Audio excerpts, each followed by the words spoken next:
Now, one of the things that I like to share with you that really does anger me at times is the way that we treat veterans, army veterans, any forces veterans around the world. When you see them homeless, struggling, and yet they've given so much. Yes, a lot of people say it was their choice to enter that particular service, but they have no idea. When you're very young, you have no idea really what you're entering into. And then, of course, you get treated so badly by their own country.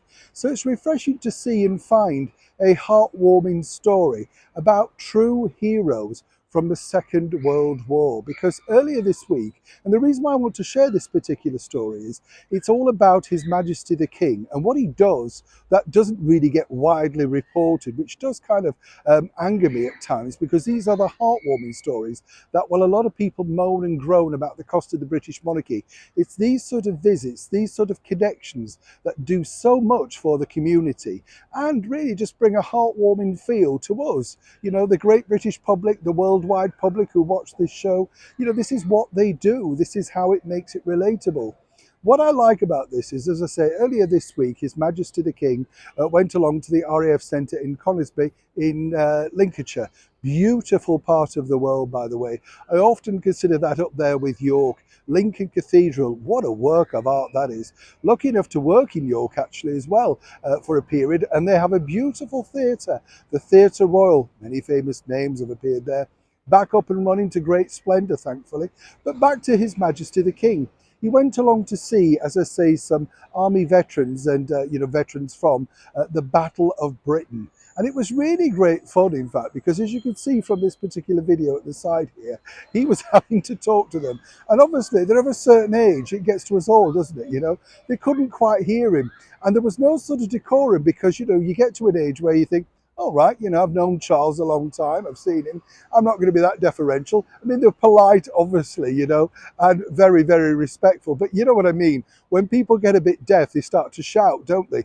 One old lady thought that she'd met his sister, and he said, no, sorry. One old lady, sorry, said she'd met his mother, and he said, no, I think you mean my sister. It sort of erupted into an absolute laughter because there he was enjoying afternoon tea and cakes with these wonderful people. And it really made you realise just what they'd given for their country and at those advanced years. As I say, King Charles visited the RAF Conisbee in Lincolnshire, where he enjoyed a splendid table of wonderful cakes, afternoon tea, with many of the veterans still remaining of the Battle of Britain memorial flight. Now, His Majesty the King also took time to look inside a Lancaster bomber plane before finally signing the visitor's book. What I also like about this particular story is, even though these particular ladies and gentlemen were of advanced years, many insisted on standing and saluting as he left. It was very heartwarming to see.